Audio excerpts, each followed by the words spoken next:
Hello students, welcome to my YouTube channel Geography Guru. उम्मीद करता हूँ आप सभी अच्छे से होंगे, स्वस्थ होंगे, मस्त होंगे, घर पर होंगे और आपकी स्टडी बहुत अच्छे से चल रही होगी। आज हम पढ़ने और समझने वाले हैं क्लास 6, 7 और 8 की वर्कशीट नंबर 68 को।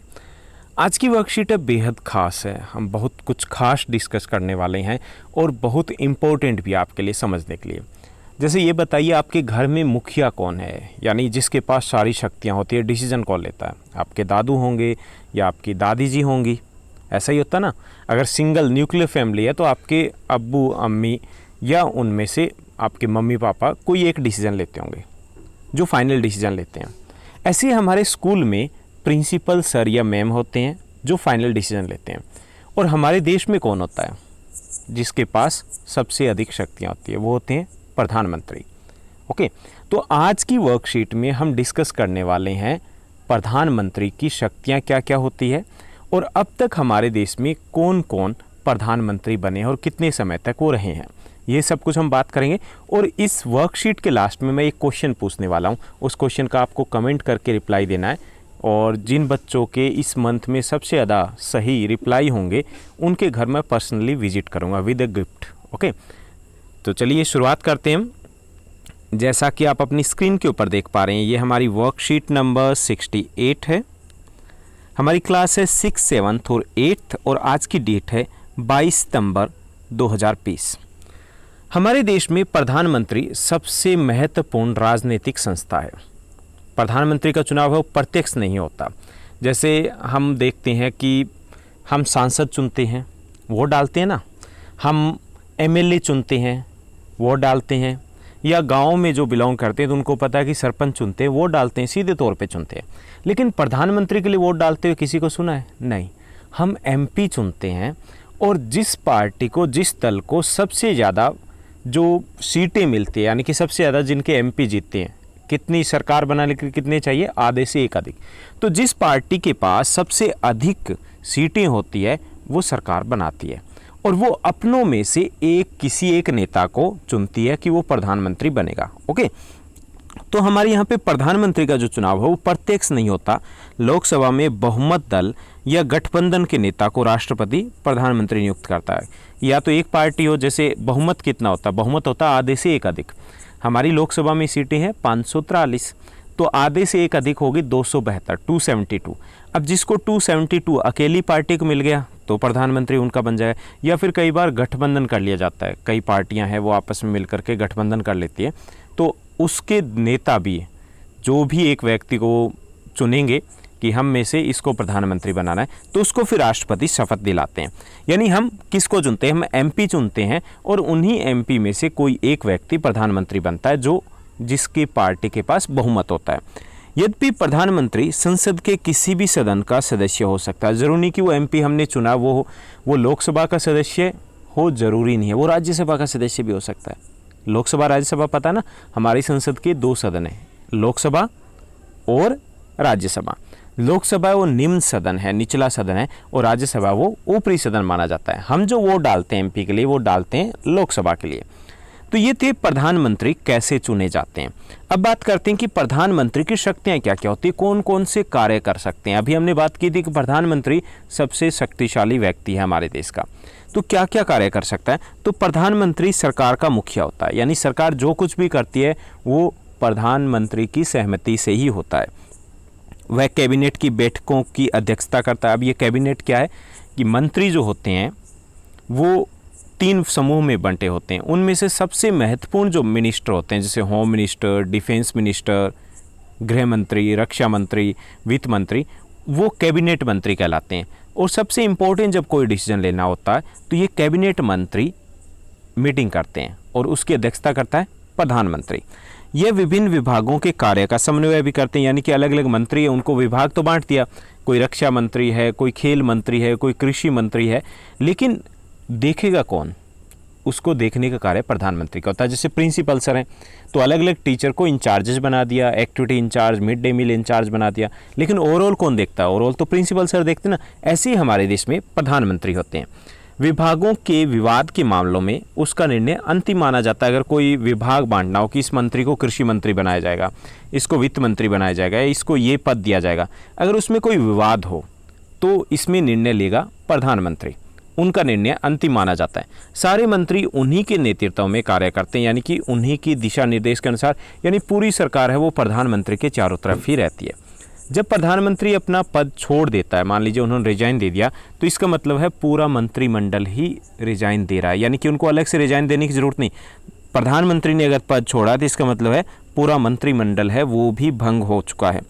भारत में कैबिनेट जो मंत्री होते हैं वो सबसे अधिक शक्तिशाली होते हैं। जो कैबिनेट मंत्री और प्रधानमंत्री मिलकर जो जिसको हम कैबिनेट बोल देते हैं, वो सबसे अधिक शक्तिशाली संस्था होती है। और इस कैबिनेट में बात करें तो सबसे शक्तिशाली होता है वो होता है प्रधानमंत्री। ठीक है, तो हमारे देश के गृह मंत्री, रक्षा मंत्री, हम वित्त मंत्री, ये सभी क्योंकि महत्वपूर्ण डिपार्टमेंट है तो ये सभी कैबिनेट मंत्री कहलाते हैं।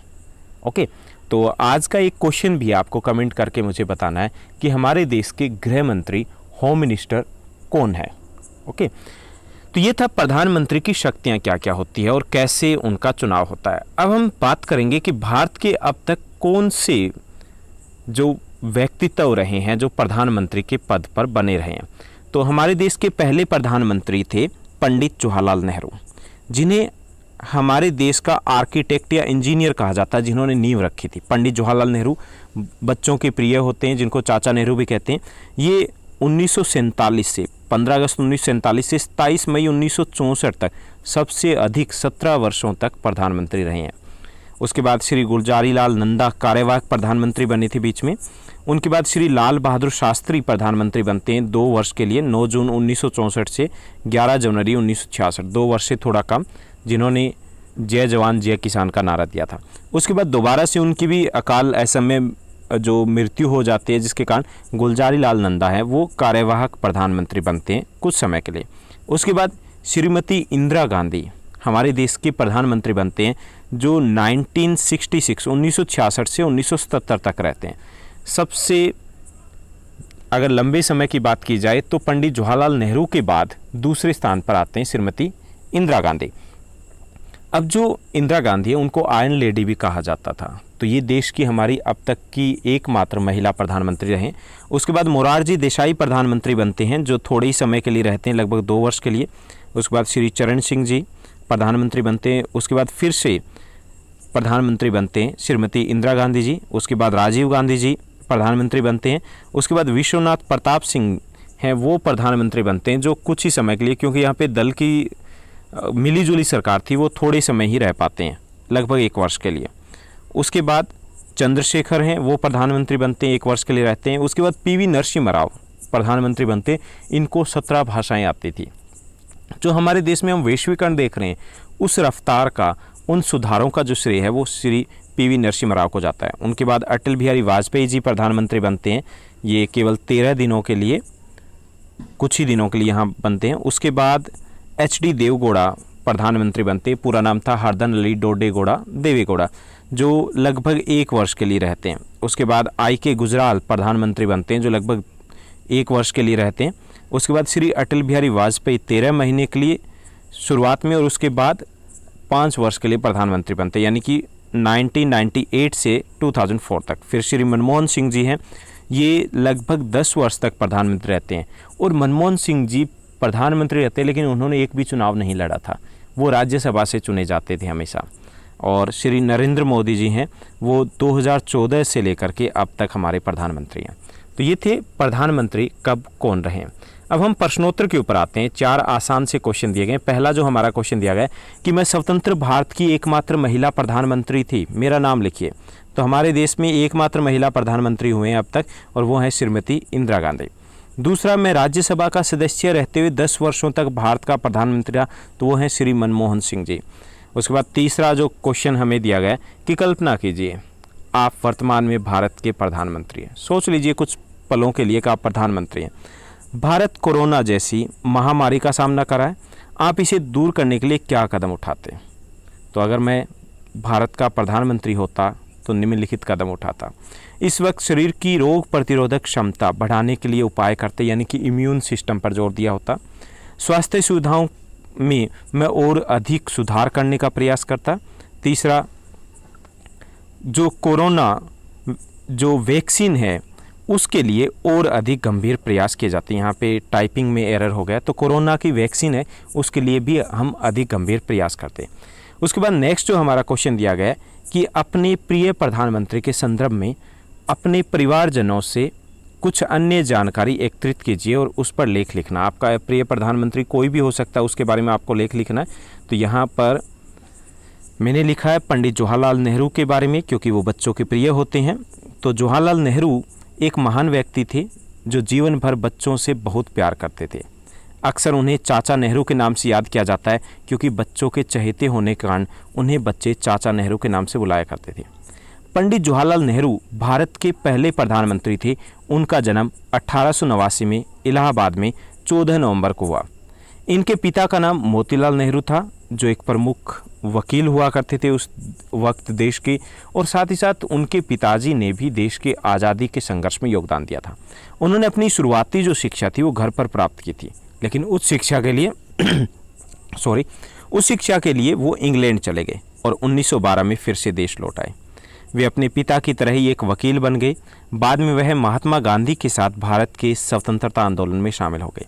स्वतंत्रता आंदोलन के दौरान 1947 से पहले उन्हें भारत की स्वतंत्रता के लिए कई बार जेल भेजा गया और वे भारत के पहले प्रधानमंत्री बने। तो आप किसी और प्रधानमंत्री अगर आपको प्रिय लगते हैं तो उनके बारे में भी एक छोटा सा लेख है वो लिख सकते हो। तो ये थी हमारी आज की वर्कशीट। आपकी क्लासेस की सभी वर्कशीट है एक दिन एडवांस में इसी चैनल के ऊपर पब्लिश हो जाती है। और आपसे जो क्वेश्चन पूछा गया है हमारे देश के गृह मंत्री कौन है, तो उसका कमेंट करके रिप्लाई ज़रूर दीजिएगा और इस चैनल को लाइक शेयर सब्सक्राइब कीजिएगा। Thank you, bye bye, have a nice day.